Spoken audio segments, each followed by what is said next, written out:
Hi all, இது ஜெனியின் உலகம். இன்னைக்கு மண்டே காலையில் என்னோட ரோஜா செடியை பார்த்தேன். அதில் நிறைய மொட்டுக்கள் வச்சிருந்துச்சு. ஏன்னா தொடர்ந்து நான் இந்த ரோஜா செடிகளுக்கு அரிசி களைஞ்ச தண்ணியும் முட்டைத்தோல் இந்த மாதிரி காய்கறி வேஸ்ட் நான் நிறையா போட்டுட்ருக்கேன். அதனால தான் இதில் இவ்வளோ மொக்கு இருந்துச்சு. பார்க்கும் போதே எனக்கு ரொம்ப அழகாக இருந்துச்சு. அதெல்லாம் அப்படியே பார்த்துட்டு சமைக்க நான் வந்துட்டேன்.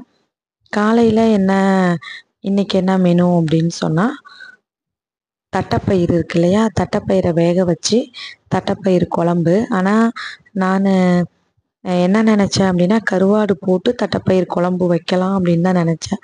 ஆனால் நான் குழம்புலாம் வச்சு முடிச்சுட்டு தான் ஞாபகம் வருது, இதில் ஏதோ ஒன்று போடணும்னு நினச்சிட்டு இருந்தோமே, அது என்னது அப்படின்னு.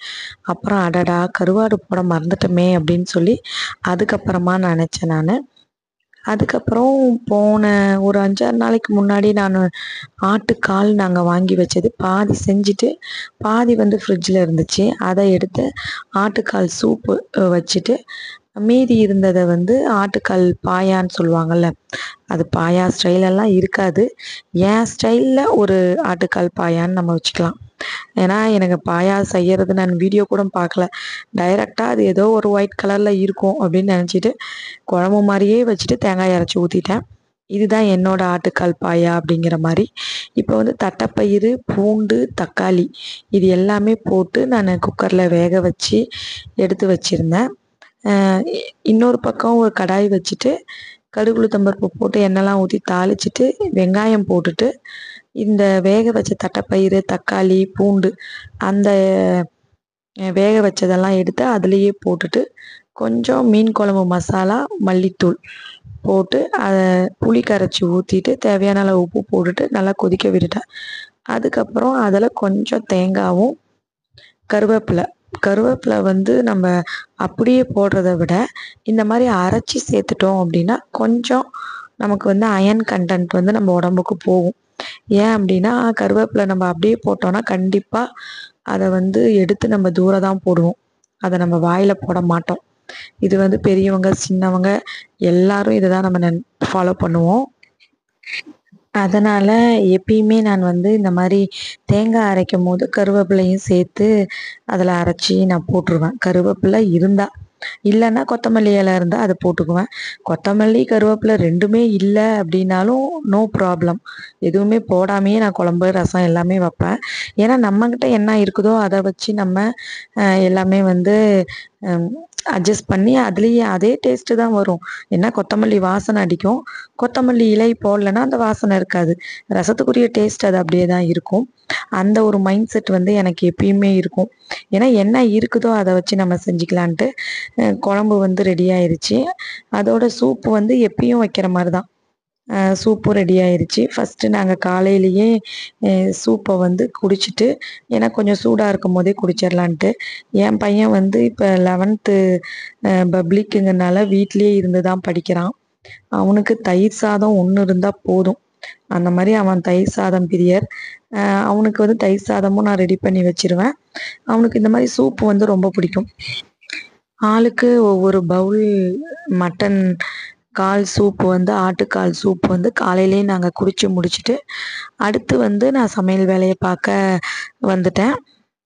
இன்னைக்கு காலையில் காஃபி போடும்போது என்ன ஆச்சுன்னா, என் பையன் நேற்றே கான்டினென்டல் சன்ரைஸ்னு 2 காஃபி தூள் வாங்கிட்டு இதை ட்ரை பண்ணி பார்க்கலாம், ஒரே மாதிரி ப்ரூவே குடிச்சிட்ருக்கோம் அப்படின்னு சொன்னான். நான் எப்பயுமே நர்சஸ் தான் குடிப்பேன், அவனுக்கு மட்டும் இன்றைக்கி சன்ரைஸ் போட்டு கொடுத்துட்டு நாங்கள் எப்பயும் போல் நர்சஸ் போட்டு நம்ம குடிச்சிட்டோம். ஏன்னா வேறு டேஸ்ட் எனக்கு ஒத்து வராது. அதுவும் ப்ரூ சன்ரைஸ் இந்த மாதிரி இருக்கிறது ஒரு மாதிரி பித்தம் மாதிரி இருக்கிற மாதிரி எனக்கு ஒரு தோணும். அதனால் எப்பயுமே நர்சஸ் காஃபி குடிச்சிட்டு அடுத்த வேலையை பார்க்கலான்னு வந்துட்டேன். இப்போ மட்டன் ஆட்டுக்கால் சூப்பு நான் எப்படி செஞ்சேன் அப்படிங்கிறத உங்கள் கூட நான் ஷேர் பண்ணிக்கிறேன். ஆட்டுக்காலை நான் ஃப்ரீசரில் வச்சுருந்தேன், அதனால் அதை எடுத்து நல்லா தண்ணி ஊற்றி நல்லா சுத்தம் பண்ணி எடுத்துக்கிட்டேன். ஒரு குக்கரை வச்சுட்டு அதில் எண்ணெயெல்லாம் இப்போ ஊற்றக்கூடாது, ஆட்டுக்கால் குழம்பு செய்யும் போது தான் நான் எண்ணெய் ஊற்றினேன். இப்போ வெறும் ஆட்டுக்காலை போட்டுட்டு அதுலேயே நல்லா எண்ணெய் வர மாதிரியே இருக்கும் ஆட்டுக்காலில். கொழுப்பு அதிகம் இருக்கிறனால. அதனால் ஒரு 2 டம்ளர் தண்ணி ஊற்றிக்கலாம். ஏற்கனவே ஒரு பாதி இது எடுத்து வச்சு போன தடவை செஞ்சு சூப்பு நிறையா வந்துருச்சு. 3 4 டம்ளர் தண்ணி ஊற்றி நான் செஞ்சுட்டேன். அதனால் அதெல்லாம் வீணாக போணுச்சு. அதனால் இந்த தடவை 2 டம்ளர் தண்ணி மட்டும் ஊற்றி ஆட்டுக்கால் சூப்பு வந்து தண்ணி வச்சேன் நான்.